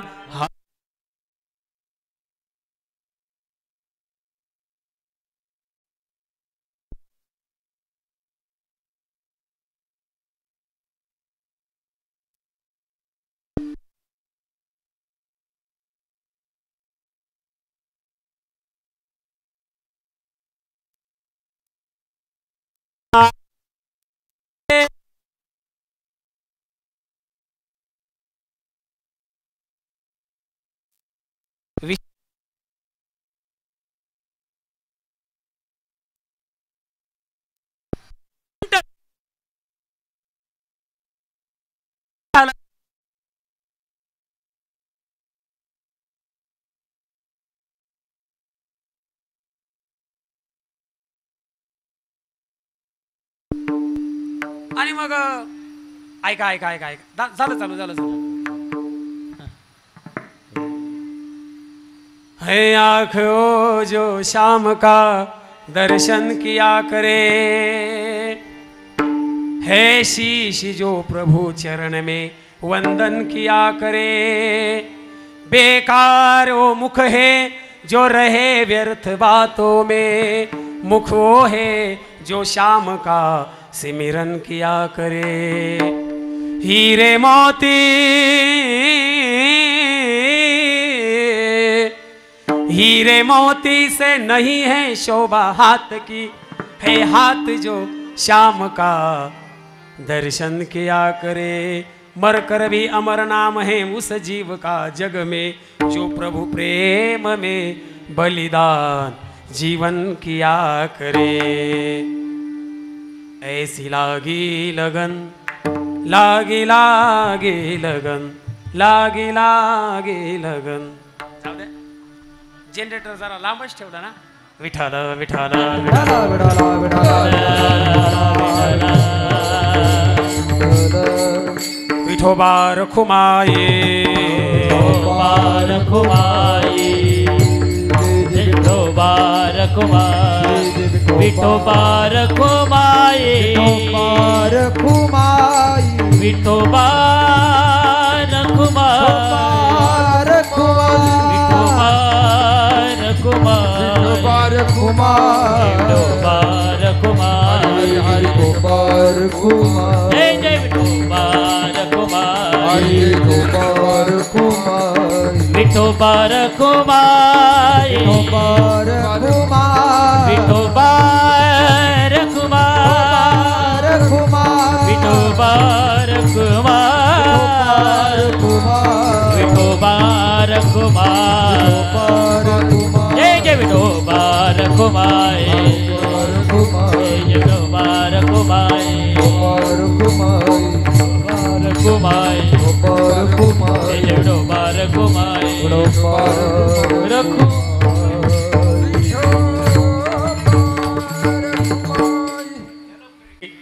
हे तो संपत्तीचे वारे साचोकारे जाईल ज्ञानेश्वर माऊली ज्ञानराज माऊली माऊली ज्ञानेश्वर माऊली ज्ञानराज माऊली ज्ञानेश्वर माऊली ज्ञानराज माऊली तुकाराम माऊली ज्ञानेश्वर माऊली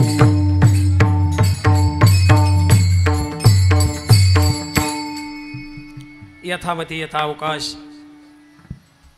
या अभंगावरती बोलण्याचा प्रयत्न केला. लईच गोंधळ झाला.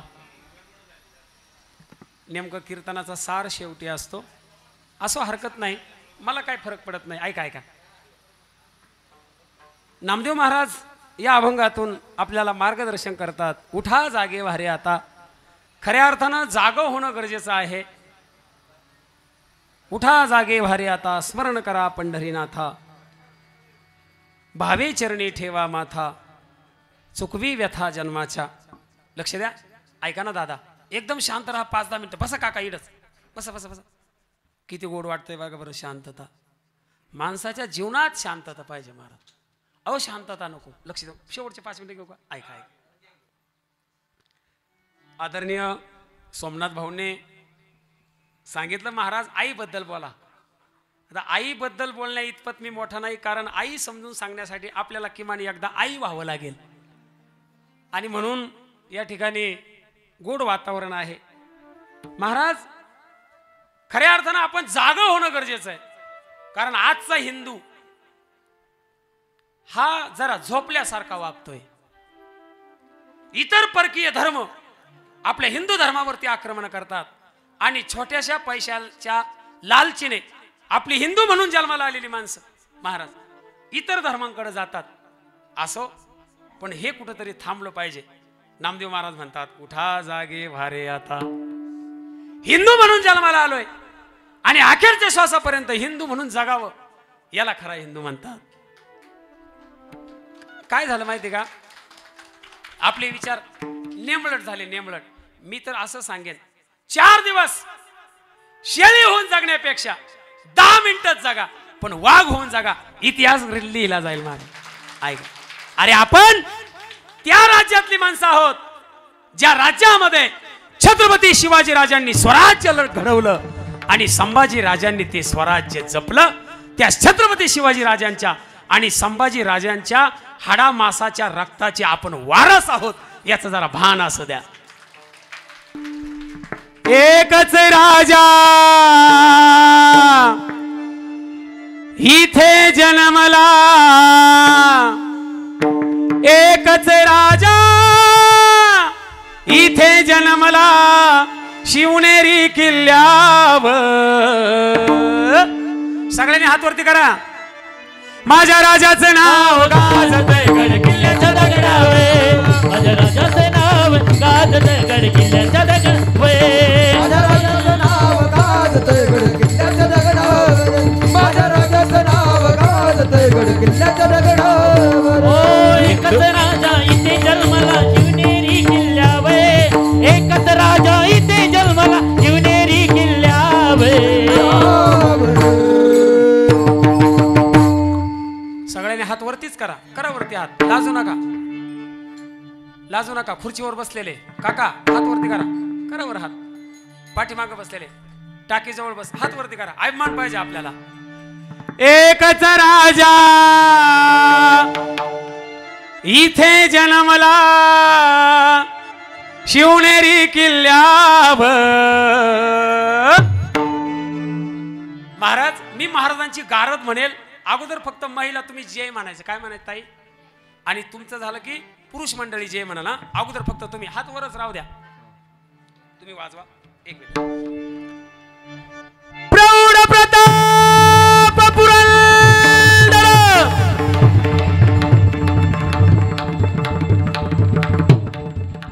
कोणीतरी एकच वाजवा. एकच कोणतरी एक वाजवा. तुमच्या ठरवा कोण वाजवायचं. मी तुमचा दोघांचा आहे. प्रौढ प्रताप पुरंदर सिंहासनाधीश्वर क्षत्रिय कुलावंतस प्रौढ प्रताप पुरंदर कुळवाडी भूषण. माईकवाले एकदम शांत. तुम्हाला पैसे भेटणार, काळजी करू नका. माईला हात वर करा. छत्रपती शिवाजी महाराज की, छत्रपती शिवाजी महाराज की, धर्मवीर संभाजी महाराज की. आता हात खाली घ्या. फक्त महिला आपला आवाज दाखवा जरा. नसू द्या 1500 रुपये महिना, काय फरक पडतो आपल्याला. करावर हात. माणसं पुरुष ज्यांच्या हातात बांगड्या नाही असे सगळे.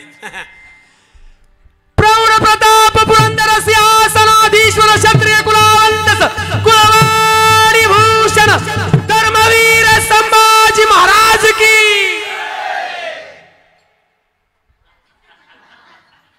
ऐक नाही आवाज, हा आवाज कोणाचा? ऐका आपल्या नसा नसात महाराज छत्रपती शिवाजी राजे. परत एकदा वर. हा, छत्रपती शिवाजी महाराज की. माझ्या राजाचं नाव गाजतंय गड किल्ल्याच्या दगडावर. माझ्या राजाचं नाव गाजतंय गड किल्ल्याच्या दगडावर. माझ्या राजाचं नाव गाजतंय गड किल्ल्याच्या दगडावर.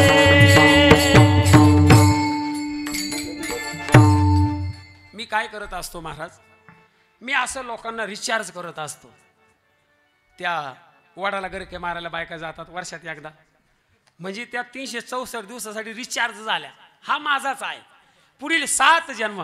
तसं मी प्रत्येक कीर्तनातून प्रत्येकाच्या काळजात छत्रपती शिवाजी महाराज आणि धर्मवीर संभाजी महाराजांबद्दल ज्योत पेटवण्याचं कार्य करतो. बरेच लोक म्हणतात हा काय कीर्तनाचा विषय का? असा विचार ज्याच्या मनात येत असेल त्याला महाराष्ट्रात राहण्याचा अधिकार नाही. तू पाकिस्तानला जा, तुझे सगळे नातेवाईक तिकडे राहतात. आम्ही हिंदू आहोत आणि छत्रपती शिवाजी राजा आमचा प्राण आहे. अरे ऐका, या महाराष्ट्रामध्ये भारतामध्ये सगळे देव आहे आणि प्रत्येक देवाऱ्यामध्ये देव आहे, प्रत्येक मंदिरामध्ये देव आहे. पण ऐका, या प्रत्येक मंदिरावरचा कळस आणि प्रत्येक देवळातला देव माझा छत्रपती शिवाजी राजांमुळे आहे. भलेही आमच्या राजाची कुठं मंदिरं नसतील, पण एकाही गावात मंदिर नसलेला एकमेव प्रत्येकाच्या काळजात देव असलेला देव म्हणजे छत्रपती शिवाजी राजा. ध्यानात कैलासवासी सुमनबाई राभाजी पावसे आई साहेब गेल्या. सदाशिव दादा, रामभाऊ दादा, काशीनाथ दादा आणि आमच्या रतनताई, खऱ्या अर्थानं या लेकरांची माय गेली. माय गेल्याचं दुःख काय असतं महाराज? थोडा बेस द्या, गेन द्या. हे आपल्याला माय गेल्याशिवाय कळत नाही. काय करते माय एवढं सांगतो ऐका, डोळ्यातून पाणी येईल तुमच्या. महाराज आई काय असते? आई म्हणजे मंदिरावरील उंच कळस. आई म्हणजे मंदिरावरील उंच कळस. आई म्हणजे अंगणातील पवित्र तुळस. आई म्हणजे काय? भजनात वाजवावी अशी लयबद्ध टाळी आणि वेदनेनंतरची पहिली आरोळी आई म्हणजे आपली आई असते. ध्यानात धरा. काय असते आई?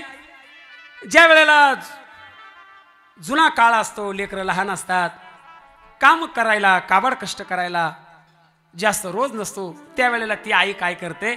त्या सगळ्या लेकरांना आपल्या जवळ बोलवते आणि त्या लेकरांना सांगते, चिमण पिलानो कुशीत या, करील तुम्हावर माया. ती आई सांगते आपल्या लेकरांना, चिमण पिलानो कुशीत या, करील तुम्हावर माया. काळ जातल्या ममतेची, धरील तुम्हावर छाया. काय मागाव मी देवा, घर सुखात माझ ठेवा. देऊ सुखाला कार. प्रत्येक आईला आपला संसार कसा वाटतो? माझा सोन्याचा संसार, राजा राणीचा दरबार. पण ऐका ना दादा, गेल्या वर्षभरापूर्वी या सुमना आई या कुटुंबाला सोडून निघून गेल्या. कुठे गेली ती आई? आणि आई गेली जशी भयानक वीज पडावी आणि त्या मंदिरावरील कळस हळावा, एका सुभाषितकारानं गोड वर्णन केलं. ऐका,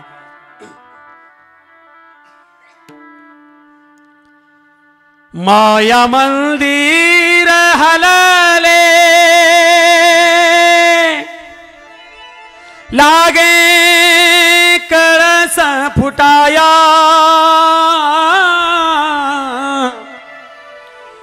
आज घायाळ पक्षीनी जाई पिलांना भेटाया. काय करते आई?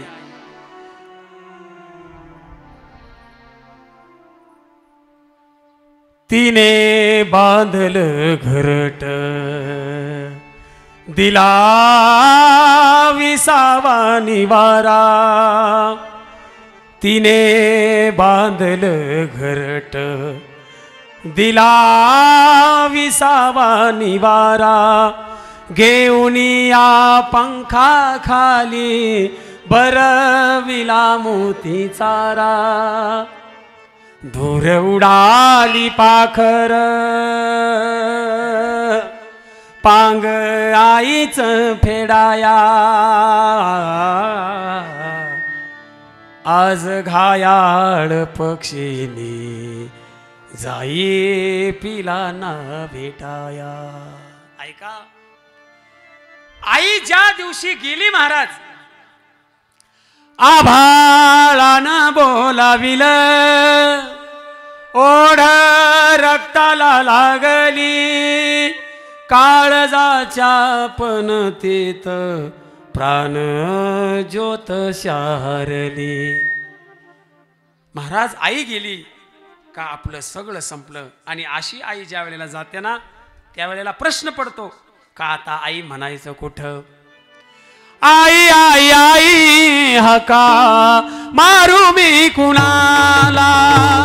आई आई आई हका मारू मी कुणाला. आई आई आई हका मारू मी कुणाला. आई आई आई हका मारू कुणाला. सोडून गेली आई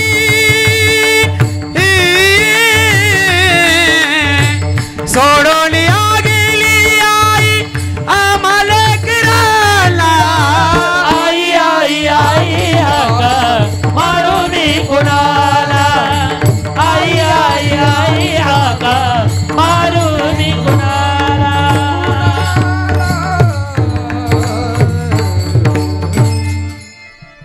आई तू गामुच्यासाठी कष्ट केले फार.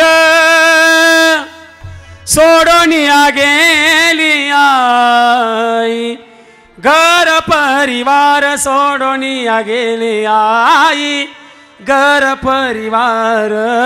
सोडून गेली आई घर परिवार. लेकी सुना रडत बसती काना कोपऱ्यात. आई तुझी आठवण येते प्रत्येक क्षणात. म्हणून महाराज आपली वेळ संपली, 12:30 राईट वाजले. म्हणून गळ्यात पवित्र तुळशीची माळ घाला, कपाळाला गंध लावा, आषाढ कार्तिकीची वारी करा, ज्ञानोबा तुकोबांना संत माना. अनेक तुम्हाला लोक आपल्याकडं भुलवतील, फसवतील, त्या बहिरंगाला भुलण्याचा प्रयत्न करू नका. हिंदू म्हणून जन्माला आलात, हिंदू म्हणून मरा. तुम्ही मरावा अशी माझी इच्छा नाही बरं का, पण ऐका, हिंदू म्हणून जन्माला आलात, हिंदू म्हणून मरा आणि कळू द्या या जगाला, अरे गर्व से कहो हम हिंदू है. विठ्ठल जय जय विठ्ठल. जय विठ्ठल जय जय विठ्ठल जय विठ्ठल जय. आ बोलिले गुरे वेळे वा गोडे उत्तरे करा. क्षमा परद महाराज तुके. आ नाही विचारिला अधिकारण्या फुला. क्षमा परद महाराज तुके. तुका म्हणे ज्ञानेश्वरा राखा पायापैकी करा. क्षमा परद महाराज तुम्ही सिद्ध. ज्ञानदेव तुकाराम. तुकाराम तुकाराम. रामकृष्ण हरी. समाजकारण व राजकारणातले माझे मार्गदर्शक आदरणीय संजय रबाजी पावसे यांच्या मातोश्रीचा आज प्रथम पुण्यस्मरण कार्यक्रम आणि सुंदर अशी कीर्तन सेवा हरिभक्त परायण शिवानंद महाराज यांनी या ठिकाणी दिली. आणि हिंदू धर्माबद्दल जनजागृती केली, त्याबद्दल मी पावसे परिवार व हिवरगाव पावसा ग्रामस्थांच्या वतीने त्यांचं आभार मानतो. या ठिकाणी काही मान्यवर उपस्थित आहेत, त्यांना मी विनंती करतो की आपण ही श्रद्धांजलीसाठी या ठिकाणी उपस्थित राहायचं आहे. प्रथमतः हिवरगाव पावसेचे सरपंच आदरणीय सुभाष आनंद गडाख यांना विनंती करतो की आपण श्रद्धांजलीसाठी यायचं आहे. पावसे या परिवारावरती प्रेम करणारे काही कार्यकर्ते या ठिकाणी उपस्थित आहेत.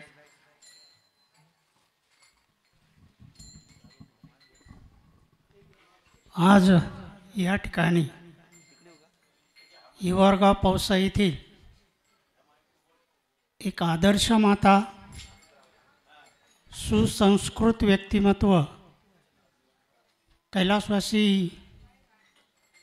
सुमनबाई रबाजी पावसे यांचं प्रथम पुण्यस्मरण. या पुण्यस्मरणाच्या निमित्तानं हरिभक्तपरायण शिवानंद महाराज पाटील यांनी जी कीर्तनरूपी सेवा दिली ते अत्यंत श्रवणीय, मनाला भावणारी आणि भान हरपून टाकणारी. जीवन कसं जगावं, जीवनाचं तत्त्वज्ञान साध्या सोप्या आणि सरळ भाषेमध्ये सर्व भक्तांना समजून सांगितली, त्याबद्दल त्यांचंही अभिनंदन. या आमच्या मामी कैलासवासी सुमनबाई या अत्यंत प्रेमळ, कष्टाळू आणि मायाळू. आल्या गेल्याचं आदरातिथ्य, प्रेमानं बोलणं, प्रेमळ स्वभाव आणि एक कष्टाळू व्यक्तिमत्व. हा पावसे पाटील परिवार गावातला एक मोठं कुटुंब. मनाजी बाबाचा वाडा म्हणून पंचक्रोशीमध्ये प्रसिद्ध असणारा आणि एक प्रतिष्ठित परिवार. या मातुश्रीनं काय केलं, आपल्या मुलांना उत्कृष्ट संस्कार दिले, एक समाजसेवक घडवला. काशीनाथ राबाजी पावसे हे समाजामध्ये जे का रंजले गांजले यांचं सेवा करणारे व्यक्तिमत्व. मुलावरती उत्तम संस्कार, कुटुंबातील घटकांवरती केलेलं प्रेम, सर्व घटक व्यवस्थित मार्गाला लावणारे आणि उत्कृष्ट शेती करणारा हा परिवार. यांच्या जाण्यानं निश्चितच सर्वांना दुःख झालेलंच आहे. मी या मामींना, ग्रामपंचायत हिवरगाव पावसा, सरपंच, उपसरपंच, सर्व सदस्य, गावातील सर्व सेवाभावी संस्था आणि समस्त पंचक्रोशीतील नागरिकांच्या वतीनं भावपूर्ण आदरांजली व्यक्त करतो आणि थांबतो. धन्यवाद. यानंतर राजश्री म्हणत एक मामी कैलासवासी गंगा भागीरथी सुमन मामींच्या प्रथम वर्ष श्राद्धाच्या निमित्ताने दुःखित अंतकरणाने उपस्थित बंधू आणि भगिनी, खरं तर मामींनी आपल्या आयुष्यामध्ये शेती क्षेत्रामध्ये अतिशय अपार कष्ट केले.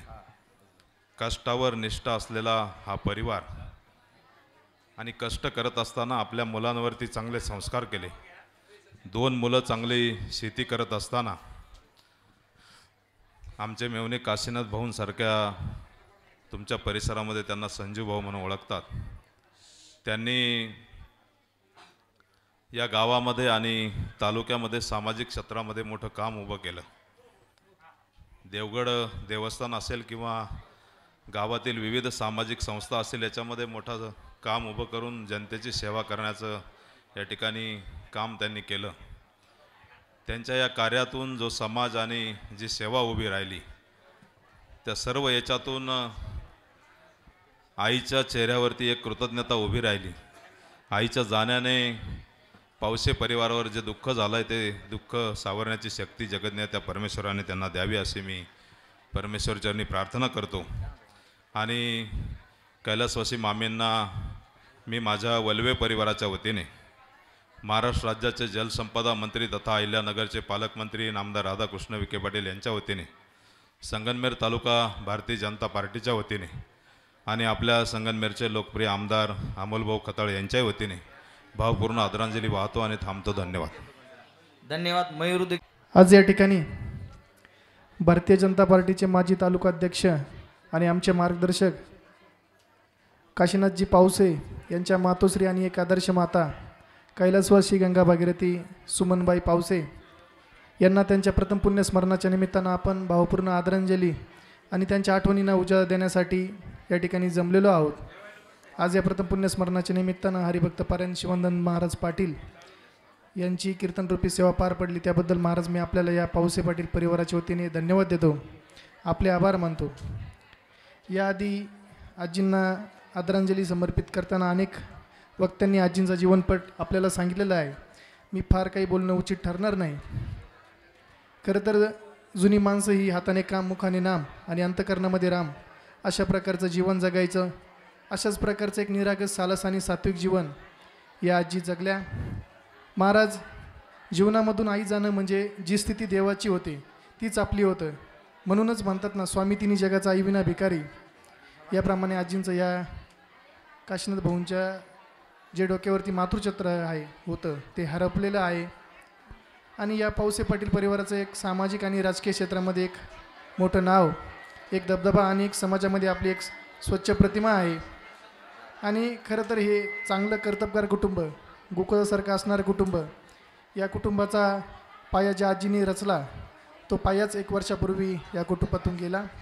आणि म्हणून त्यांच्या जाण्यानं जे काही दुःख या कुटुंबाला झालेलं आहे त्यातून सावरण्याची शक्ती, सामर्थ्य, धैर्य परमेश्वराला या कुटुंबाने देवाशी आलेल्या आपल्या सर्वांच्या वतीने ईश्वरचरणी प्रार्थना करतो. आणि या मातोश्रींच्या मी पवित्र स्मृतीस मी उपस्थित असलेल्या आपल्या सर्वांच्या वतीनं, आमच्या दिघे पाटील परिवाराच्या वतीनं, भारतीय जनता पार्टी संगमनेर शहर व ग्रामीण आणि या महाराष्ट्र राज्याचे जलसंपदा मंत्री तथा अहिल्यानगर जिल्ह्याचे पालकमंत्री मान्य नामदार राधाकृष्ण विखे पाटील साहेब आणि संगमनेर तालुक्याचे आमदार अमोल खताळ पाटील यांच्याही वतीनं भावपूर्ण आदरांजली समर्पित करतो. या ठिकाणी थांबतो.